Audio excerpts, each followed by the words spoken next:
So. Hi.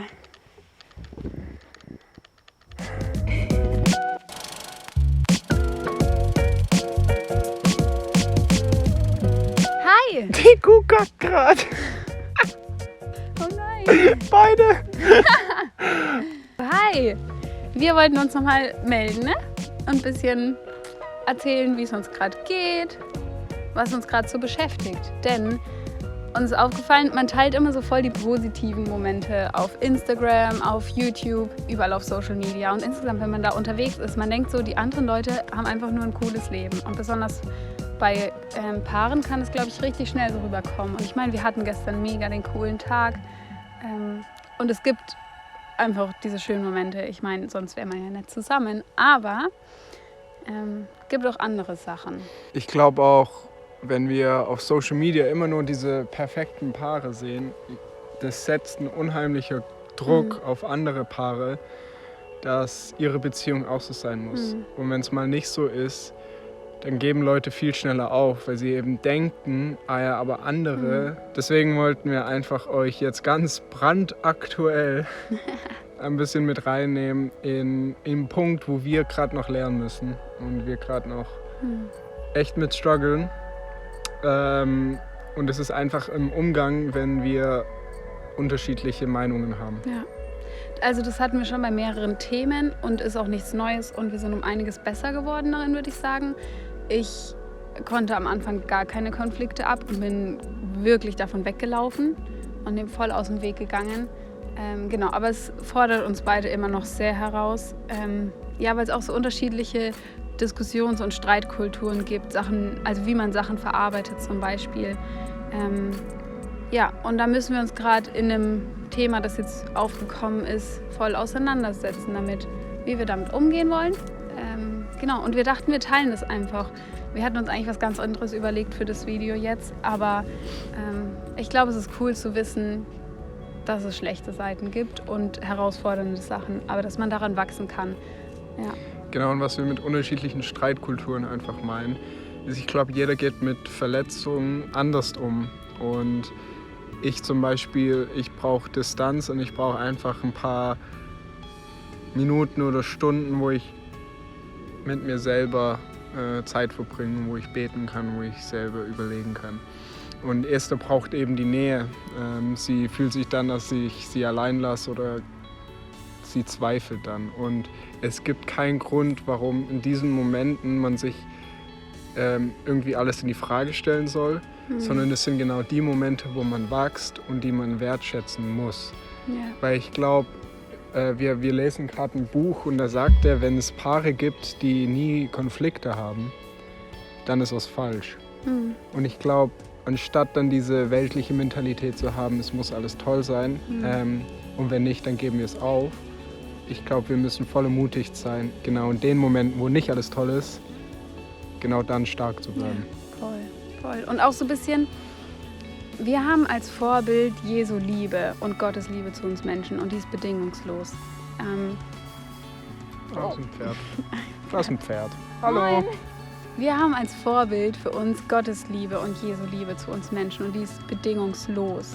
Und wir werden da nie rankommen können, aber in so Momenten, wo wir miteinander zu kämpfen haben, halte ich mir das immer wieder vor Augen und denke mir so, ich will da rankommen und ich weiß, dass Gott mir so eine Liebe zu dir schenken kann.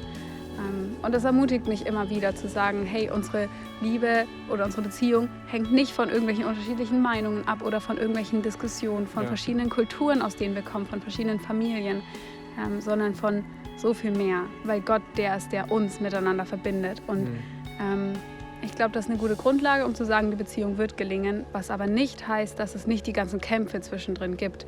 Ja, ich glaube, aber trotzdem muss man weise sein. Ich glaube, es gibt ein paar Sachen, wo man einfach keine Unterschiede haben kann und dann auch eine Beziehung nicht funktioniert. Also wir wollen jetzt hier nicht sagen, dass ihr euch durch was zwingt, das wirklich nicht gut ist. Also wenn ihr merkt, ihr müsst euch verstellen oder eure Werte ändern sich, dann überdenkt es vielleicht nochmal. Ja. Aber ich glaube,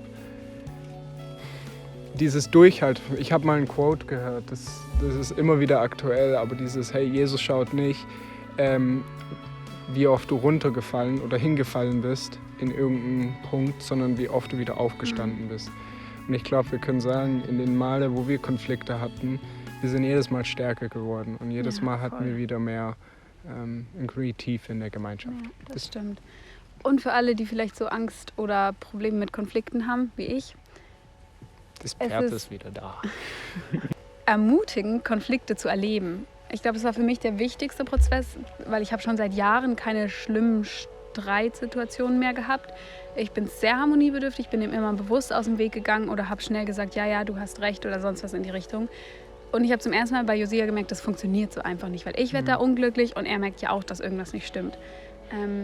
Und für mich war es so heilsam, Konflikte zu haben. Deswegen ist es nicht so Augen zu und alles akzeptieren, sondern gerade da mutig reintreten und das erleben lassen. Ja. Genau, das ist ein super Thema, finde ich. Ein Thema, wo wir noch richtig viel zu lernen haben. Ich glaube, das ist auch was in der Ehe oder auch in längeren Beziehungen immer besser wird, weil man immer mehr versteht, wie die andere Person funktioniert. Aber ich will euch voll ermutigen, redet mit Leuten drüber, mit Leuten, die ihr vertrauen könnt, über eure Haltung und wie ihr in einem bestimmten Konflikt handeln sollt. Weil ich glaube, es ist immer mehr wert, sich erst zu überlegen und dann zu sagen, vor allem in Konflikten, weil es kann da sehr viel verletzt werden. Das stimmt. Genau. Genau. Deswegen. Und wir nehmen euch bestimmt noch mehr mit auf die Reise. Ich meine, das ist so ein Thema, das wird immer wieder aufkommen, wahrscheinlich auch nach 50 Jahren Ehe noch. Deswegen schätze ich mal, ist es nicht das letzte Mal, dass wir über Konflikte und verschiedene Meinungen sprechen. Genau, und wenn ihr noch irgendwie mit uns reden wollt, voll gerne. Wir sind keine Profis, aber wir reden gerne. Aber wir reden gerne, ist gut. Ja, nee, Kommentare oder wenn ihr es persönlich wollt, einfach Instagram oder wenn ihr unsere Nummern habt. Dann auch über Nummern. Nee, aber wir wollen einfach das, was wir in unserer kurzen Beziehung bislang gelernt haben, vielleicht auch weitergeben können zu denen, wo ein bisschen unsicher in dem Thema sind oder wenn ihr schon in einer längeren Beziehung wart. Dann dürft ihr uns auch gerne eure besten Tipps schreiben. Bitte. Wir sind ja definitiv nicht die Allwissenden. Das stimmt. Genau. Okay, cool. Das war's, ne? Ja, wir zeigen euch jetzt noch kurz den restlichen Tag, was wir so machen und ich glaube, dann schließen wir das Video. Creepy. Look, they're coming. They look so creepy. Ja, toll. Ich mag ihn. Ja, moin, Bertha. Sie kommt. Guck mal, sie wird richtig Das ist nicht mal ein Bulle. Sie wird richtig aggressiv. Mäh. Ist das Angst vor einer Kuh? Wie sie einfach auf dich abfährt. Hallo. Die ganze Crew. Wie nennt ihr euch? Seid ihr auf TikTok? Hallihallo, meine Lieben. Ich melde mich nochmal mit meinen Freundinnen, weil das sind ja, glaube ich, alles Mädels. Ja, die ist da. Guck mal, hey. Die macht den ersten Move. Auf dich zu. Gertraud, nee, warte, wie? Irma heißt sie. Die sehen viel zu aggressiv aus. Es steht Irma drauf. Irma. Ja. Oh je. Kommt die Waltraud. Hallo Waltraud. Else. Hier ist Else. Oh. Guck mal. Sie pinkelt. Oh. Und wie du.